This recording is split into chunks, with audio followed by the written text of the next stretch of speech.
Huminto ka lang, tapos makita yung bahay nila.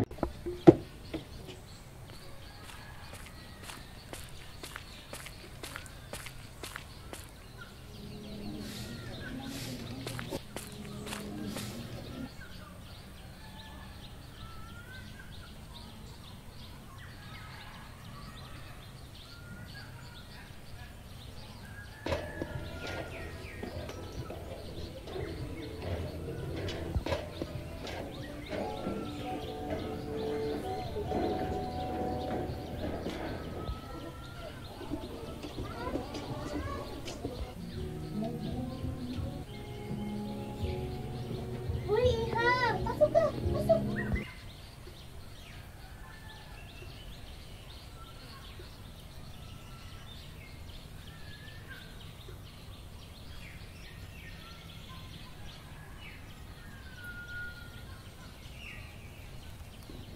Alam mo ba na may buntis ay nasuwang kagabi? Talaga? Sino daw? Si Susan. Nakakatakot naman. Kaya nga maglagay na ng asin at bawang sa ating bahay. Kailangan na talaga natin magsara ng maaga. Ha? Kawawa tayo. Anong aswang? Anong sinasabi ng aswang? Naniniwala kayo sa mga aswang? Hindi na yan bago dito. Oo, noon pa man may aswang na talaga dito sa bayan namin. Bakit? Hindi ka ba naniniwala sa mga aswang? Hindi. I think that's haka-haka lang eh. Hindi lamang ito haka-haka, Iha. Ito ang ating kultura.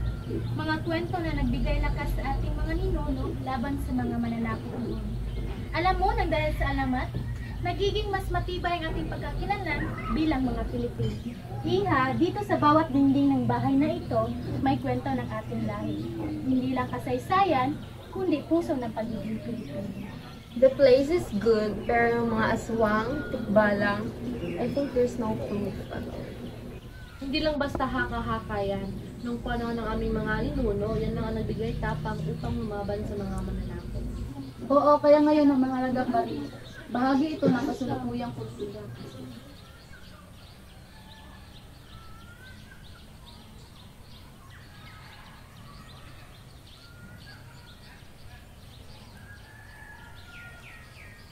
Magmerienda muna tayo. Inday, tawagin mo na yung mga bata sa labas. Papasukin mo na. Sige po, Itay. Mga bata! Halina kayo! Tawag na kayo ng lolo nyo! Opo!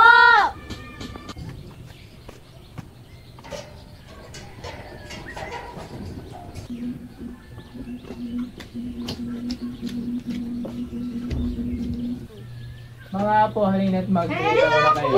Oh, dahan-dahan lang, dahan-dahan lang. yan, lolo! Mga apo, nasaan si Inday? Andun po sa labas, lolo, naglilinis. Ganun ba?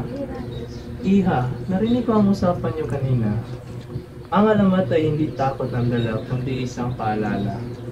Para itong gabay upang paalagaan natin ang ating kultura at ang lupaing minahal ng ating mga ninuno. Pero lolo, bakit pamahalagang itulong pa rin ang mga ito ngayon? Oo nga, lolo. Modernong panahon na. Pero parang may saysay pa rin yung mga lumang babala. Pero hindi ba nakakabawas sa progreso ang mga ganitong paniniwala? Hindi, Ana. Sa halip ay nagiging yaman ito. Dinadayo ng mga tao ang aming kwento at ang aming kultura.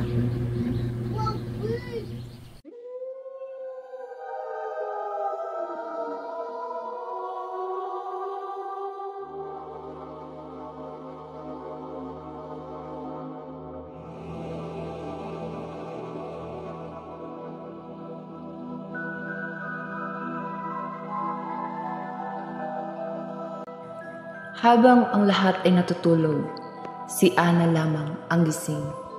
Sa dilim, may kumakaluskos na tila nagmumula sa labas ng bintana.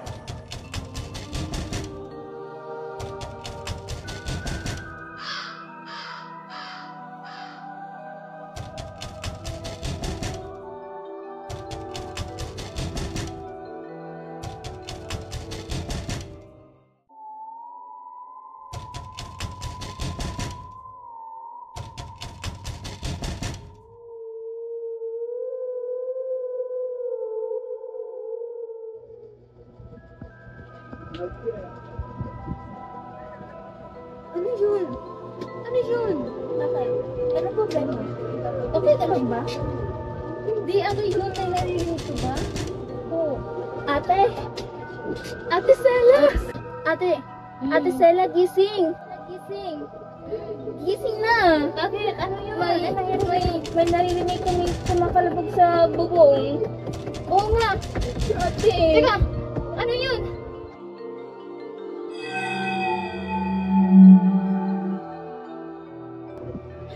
Ate! Kasi meron! Ano yun? Di ko alam anong nangyayari!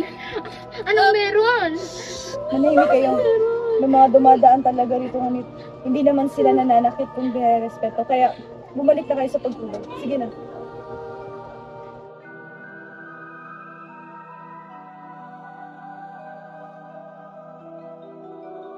At sa lumang bahay na iyon, muling nabuhay ang kultura.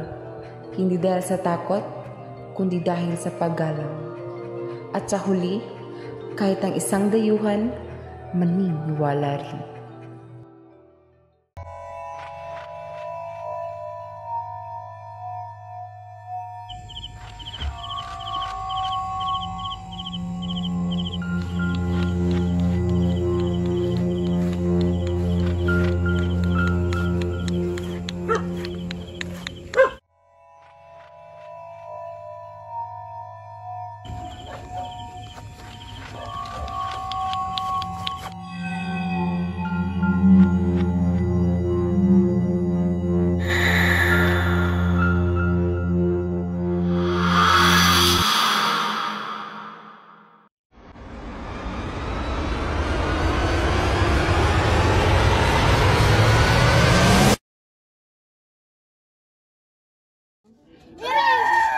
Sige pa!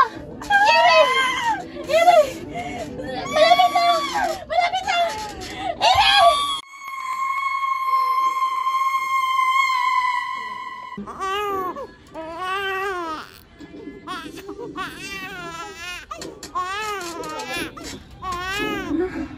Ano po?